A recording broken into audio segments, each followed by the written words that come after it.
बिस्मिल्लाहिर्रहमानिर्रहीम। अस्सलामुअलैकुम। हज़रत इदरीस अलैहिस्सलाम अल्लाह ताला के जलील क़दर नबी थे। आप हज़रत शेर अलैहिस्सलाम की औलाद में से थे।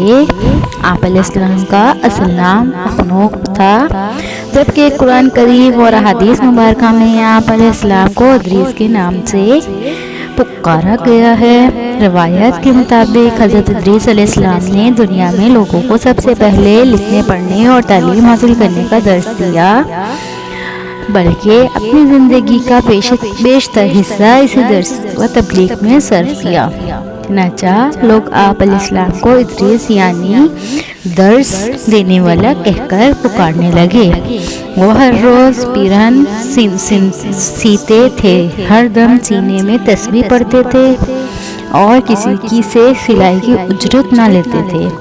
एक दिन वो अपने काम से फारिग होकर बैठे थे कि मलकुल मौत आदमी की सूरत में मेहमान के तौर पर रात को हज़रत इदरीस अलैहिस्सलाम के दरवाजे पर आ पहुँचे। हज़रत इदरीस अलैहिस्सलाम साइमुद्दहर थे।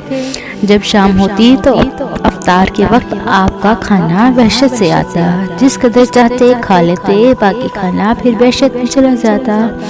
इस दिन का खाना जब आया तो हज़रत इदरीस अलैहिस्सलाम ने वो खाना इस मुसाफिर को पेश कर दिया, लेकिन मुसाफिर ने कुछ ना खाया और कदम पर कदम रखकर इबादत करता रहा।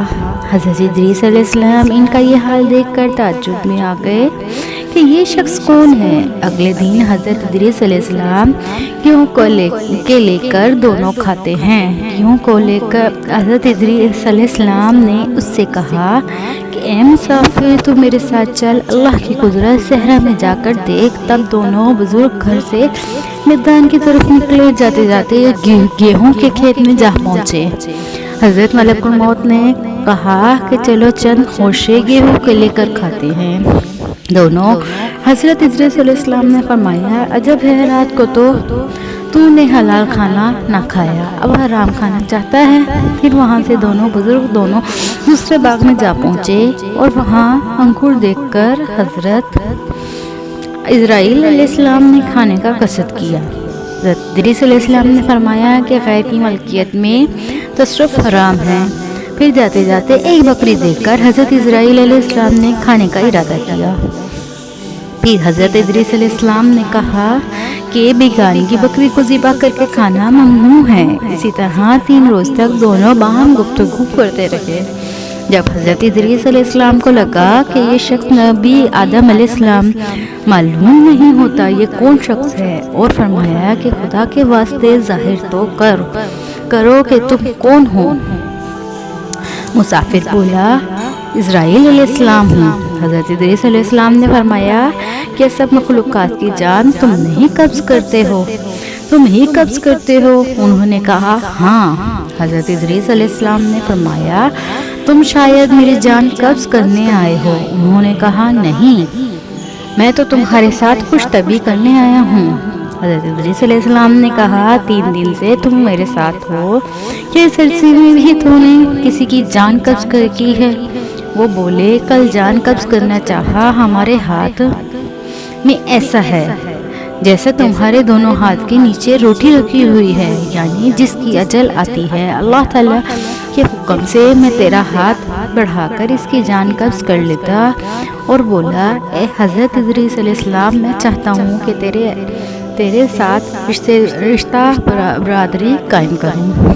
हज़रत इदरीस अलैहिस्सलाम ने फरमाया कि मैं तेरे साथ रिश्ता बरादरी कायम करूँगा तो तू मुझको रूह कब्ज़ करने की कड़वाहट एक बार भी चुका दे, ताकि मुझे ज़्यादा खौफ और इबरत हो और मैं अपने खालिक की ज़्यादा इबादत करूँ। इदरीस अलैहिस्सलाम ने अल्लाह रब्बुल इज़्ज़त की बारगाह में अर्ज़ की और फिर जान कब्ज़ करने का हुक्म होने पर जान कब्ज़ कर ली गई। फिर मलकुल मौत ने खुदा की बारगाह में दुआ मांगी और अल्लाह पाक ने इनको ज़िंदा कर दिया।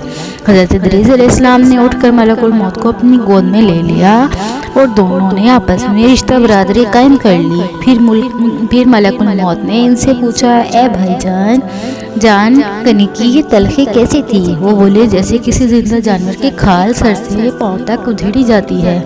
ملک الموت نے کہا اے بھائی قسم ہے رب العزت کی، جیسا کہ میں نے تیرے ساتھ احسان کیا ایسا کسی کے ساتھ نہیں کیا۔ حضرت ادریس علیہ السلام نے فرمایا اے بھائی مجھے دوزخ کے دروازے تک لے چل تاکہ اس کو دیکھ کر خوف الہی زیادہ ہو اور میں زیادہ عبادت کر سکوں اور بندگی کر سکوں۔ تب ملک الموت نے اللہ کے حکم سے ان کو دوزخ کے ساتھ طبق دکھائے۔ پھر حضرت ادریس علیہ السلام بولے اے بھائی مجھے جنت دیکھنے کی آرزو ہے کہ اسے دیکھ کر خوشی حاصل کروں اور عبادت زیادہ کروں۔ پھر ان کو بہشت کے دروازے پر لے گئے اور انہوں نے بہشت کے مناظر اپنی آنکھوں سے دیکھے۔ پھر کہنے لگے اے بھائی جان کرنے کی تلخی سہ چکا ہوں اور دوزخ بھی دیکھی ہے اور میرا جگر پیاس کے مارے جل رہا ہے، اجازت ہو تو بہشت میں جا کر ایک پیالہ پی لوں۔ تب اس نے کہا ہاں اگر تم واپس آنے کا وعدہ کرو۔ شدید پیاس کی وجہ سے حضرت ادریس علیہ السلام نے واپس آنے کا عہد کیا اور بحکم الہی اپنی نالین درخت توبہ کے نیچے چھوڑ کر بہشت سے داخل ہو گئے، کیونکہ باہر آنے کا عہد کیا تھا اور نالین کو بھی درخت کے نیچے چھوڑ آئے تھے۔ کچھ دیر بعد ملک الموت نے ان کو آواز دی کہ اے بھائی تاخیر مت کرو، تو جواب میں حضرت ادریس علیہ السلام نے فرمایا اے مشک جبار، عالم فرماتا ہے ہر نفس کو موت کا مزہ چکھنا ہے، اب تو میں جان کرنے کا مزہ بھی چکھ چکا ہوں، اور حق تعالیٰ فرماتا ہے تم میں سے ہر ایک دوزخ میں پہنچے گا، سو میں دوزخ بھی دیکھ چکا ہوں، اور یہ بھی اللہ تبارک و تعالیٰ فرماتا ہے ان کو وہاں کوئی تکلیف نہ پہنچے گی اور نہ ہی ان کو کوئی وہاں سے نکالے گا، یعنی جو بہشت میں آ گیا واپس نہ نکالا جائے گا۔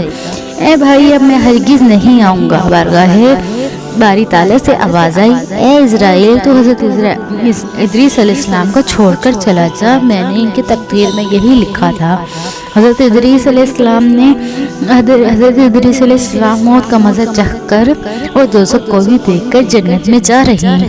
تب حضرت اسرائیل علیہ السلام بولے ہر نبی پر بہشت حرام ہے جب تک بہشت میں خاتم الانبیاء حضرت محمد صلی اللہ علیہ وآلہ وسلم داخل نہ ہو۔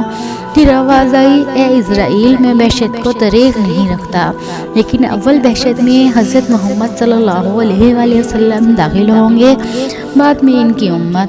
حضرت ادریس علیہ السلام تو بہشت میں چلے گئے اور ان کے سب فرزند فراق سے قریہ وازری میں تھے۔ ایک روز ابلیس ان کے پاس آیا اور کہا تم رویا مت کرو، میں تمہارے باپ کی سی صورت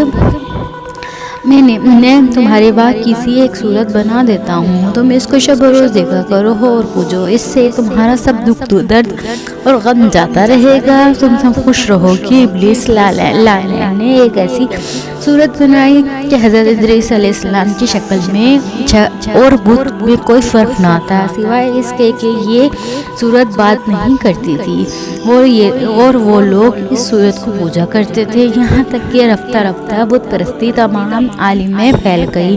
مشرق سے مغرب تک یہ رواج جاری رہا کہ کوئی آدمی اللہ تعالیٰ کو نہیں جانتا تھا، علم و عمل ان میں مفقود تھا۔ بعد میں اللہ تعالیٰ نے حضرت نوح علیہ السلام کو ان پر پیغمبر بنا کر بھیجا۔ اللہ تعالیٰ ہم سب کو نیک عمل کرنے اور اس پر عمل کرنے کی توفیق عطا فرمائے۔ امید ہے کہ آپ کو یہ ویڈیو اچھی لگی ہوگی۔ پلیز میرے چینل کو لائک، سبسکرائب، شیئر کرنا مت بھولیں۔